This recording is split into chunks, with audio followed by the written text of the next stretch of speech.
रेसिपीमध्ये मस्त अशी गव्हाची कुरडईची रेसिपी पाहणार आहोत. कुरडई मस्त अशी दुधासारखी पांढरी शुभ्र आणि कुरकुरीत तयार झालेली आहे. तळल्यानंतर ही कुरडई अगदी तिप्पट चौपट अशी फुलली जाते. 3 किलोच्या प्रमाणात आज आपण ह्या कुरडया बनवणार आहोत. अगदी पारंपरिक आपण ह्या पद्धतीने ह्या कुरडया आपण तयार करणार आहोत. नमस्कार, मी ज्योती तुमच्या सगळ्यांचं मनापासून खूप स्वागत करते. गव्हाच्या कुरडई बनवण्यासाठी मी साधारण 3 किलो गहू घेतले आहेत. पहिल्या दिवशी ते भिजवलेले, दुसऱ्या दिवशी सकाळी त्याचं पाणी काढलं, परत दुसऱ्या दिवशी पाणी टाकून घेणार आहे. 3 ते 4 दिवस गहू छान असे भिजतात. गव्हाचं पाणी रोज बदलायचं आहे.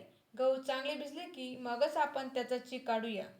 गव्हाला गरमाई मिळेल अशा ठिकाणी गहू झाकून ठेवायचे, त्यामुळे चीक चांगल्या प्रकारे तयार होतो. 3 दिवस गहू भिजून झालेले.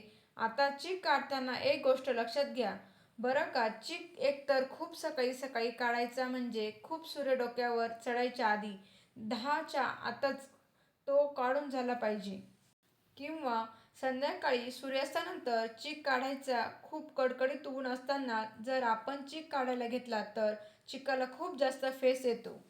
हवा तसा चीक आपल्याला काढता येत नाही. जर तुम्ही मिक्सरच्या भांड्यामध्ये दळून घेणार असाल तर भांड्याला आधी तेल लावून घ्यायचं, म्हणजे मिक्सरचं भांडं आहे त्याचं झाकण किंवा पातेलं आपण वापरतो त्याला तेल लावून घ्यायचं. जी चाळण आपण वापरतोय त्यालाही तेल लावायचं आणि कापडसुद्धा याला आपण तेल लावून घ्यायचं. आता एका मोठ्या पातेल्यामध्ये हे सुती कापड बांधलं. हे स्वच्छ सुती कापड, मी मिक्सरचा वापर केलेला नाहीये, मी पाट्यावरतीच गहू वाटून घेणार आहे. गहू चांगले फुगलेले आहेत. 4 दिवस भिजत घातले होते, मग वाटायला वेळ नाही लागत, पटपट वाटून होते. आता हे झालेत वाटून, पातेल्यात काढते. आता हे सगळं वाटलंय आणि एक पातेल्यात काढले. आता हे गव्हाचा कोंडा काढून घ्यायचाय. असा पिळून आणि याला चांगलं दाबून पिळायचे, असं चांगला चीक निघतो. हातावर पिळून त्याचा जो चीक आहे ना तो काढून घ्यायचा आहे. बाजूला दुसरं जे साधं पाणी ठेवलं आहे ना, त्यामध्ये पुन्हा हा गोळा टाकून घ्यायचा आहे. 2 पाण्याने हा चीक मी काढून घेणार आहे. जितकं आपल्याला पिळून घेता येईल तितकं पिळून आपल्याला याचा चीक काढून घ्यायचा आहे. आता एका मोठ्या पातेल्याला हे सुती कापड बांधले. हे स्वच्छ सुती आणि खूप जाड किंवा पातळ कापड नाहीये, त्याच्यावर अशी बारीक चाळण ठेवायची. छिद्र ब्लॉक होत असतो, त्यामुळे आपल्याला काय करायचंय, 2-3 वेळा चीक काढून झाला की मध्ये थोडंसं मीठ घालायचं, म्हणजे चाळणीची किंवा कापडाची छिद्र मोकळी होतात आणि चीक व्यवस्थित गाळला जातो. इथे आम्ही सगळा चीक गाळून घेतलेला आहे. भांड्यामध्ये चीक काढून घेतलाय. आता या चिकामध्ये तुरटीचा खडा फिरवून घेणार आहे. आपला चीक आहे तर कुरडईसाठी पाण्याचं प्रमाण घेताना जेवढा चीक भरतो तेवढंच पाणी आपल्याला घ्यायचं, म्हणजे जर आपल्याकडे एक भांडे चीक निघाला तर त्याच भांड्याने एक भांडं भरून पाणी घ्यावं लागतं. जर तुम्ही पाणी जराही जास्त घेतलं तर चीक पातळ होऊ शकतो. आता ह्या पातेल्यात चीक मी काढून घेतला आहे. जेवढा चीक होता तेवढंच पाणी या भांड्यामध्ये घेतलेलं आहे. आता एका मोठ्या जाड तळाच्या भांड्यामध्ये हे पाणी घालू आणि पाण्याला खळखळून उकळी आणू. पाण्याला बघा मस्त उकळी आलेली आहे.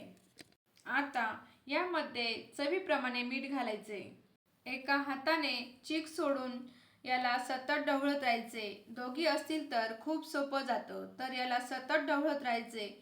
कमी ठेवायचं आहे, जेणेकरून यामध्ये गठुळे होणार नाहीत आणि चीक हटवायला सोपा पडेल. तर सगळा चीक येथे घेतला आहे. जाळ कमीच ठेवायचा आहे. असा चाटू मिळतो, म्हणजे लाकडाची पळी, त्याने याला सतत ढवळत राहायचं आणि गठुळ्या मोडत राहायच्या. तर हे चीक हलवताना खूप जड जातं, त्यामुळे दोघे असतील तर एकीनं घट्ट भांडं पकडायचं आणि दुसरीने ढवळायचं. 5 ते 6 मिनिटं बघा, चीक असा घट्ट दिसतोय. गठुळ्या सगळ्या मोडल्या गेलेल्या आहेत. आता सगळा चीक एका जागी आणून सेट करायचा. 5 ते 6 मिनिटं मस्त दणदणीत वाफ काढून घ्यायची. पुन्हा एकदा तळापासून हलवून घ्यायचं. गठुळ्या वाटत असतील तर त्या चांगल्या मोडून घ्यायच्या. आता पुन्हा चीक 30 ते 35 मिनिटं शिजून घ्यायचा. मी येथे 3 किलो गव्हाचा चीक केला. तेवढ्यासाठी मला पाणी उकळल्यापासून 50 ते 60 मिनिटं लागले. जर तुमचा चीक कमी असेल तर टायमिंग थोडा कमी लागू शकतो.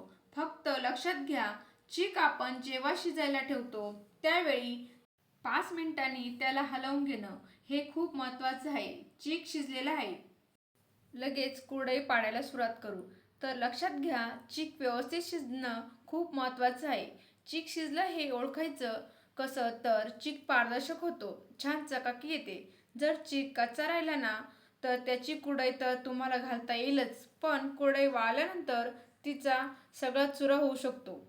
जेव्हा चीक पारदर्शक झाला तेव्हा समजायचं आपला चीक जो आहे ना, हा शिजला गेलेला आहे.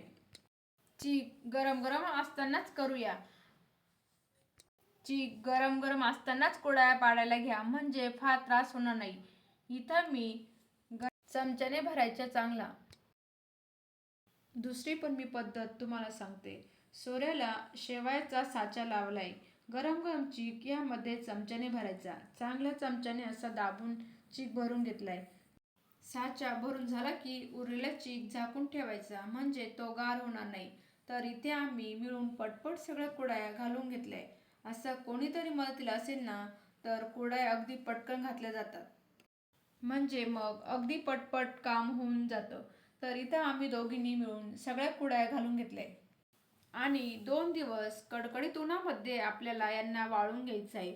जर तुमच्याकडे उन्हाची सोय नसेल तर 1 दिवस पंख्याखाली आणि 1 दिवस तरी किमान यांना ऊन दाखवणे गरजेचे आहे. कारण आपण या वर्ष ते 2 वर्षासाठी स्टोअर करून ठेवतो. 1 दिवस तरी उन्हामध्ये सुकून घ्यायचे आहे. तर इथे आमच्या सगळ्या कुरडया तयार झाल्यात आणि हे बघा किती छान ताळ दिसते. तुम्ही बघू शकता, मस्त दिसते ना. रंगसुद्धा पांढरा शुभ्र आलाय. कुरडई अजिबात लाल पडलेली नाही. कुरडया आपल्या मस्त अशा वाळलेल्या आहेत. तुम्ही पाहू शकता. आता ह्या तुम्ही हवाबंद डब्यामध्ये भरून वर्ष ते 2 वर्ष स्टोअर करून ठेवू शकता. आता एक कुरडई मी तुम्हाला तळून दाखवते. त्यावरून तुम्हाला समजेलच की या कुरडया किती मस्त अशा पांढऱ्या शुभ्र आणि मस्त तिप्पट अशा फुललेल्या आहेत. तर त्यासाठी तेल आपल्याला कडकडीत गरम करून घ्यायचं आहे आणि कडकडीत तेलामध्येच आपल्याला ह्या तळून घ्यायच्या आहे. आता कुरडई तळत असताना नेहमी एक गोष्ट लक्षात ठेवायची आहे. आपल्याला या ठिकाणी फ्रेश तेल वापरायचं आहे.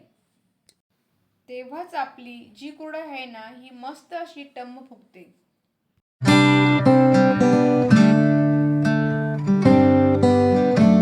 माझ्या चॅनलवरती तुम्ही नवीन असाल तर चॅनलला नक्की सबस्क्राईब करा.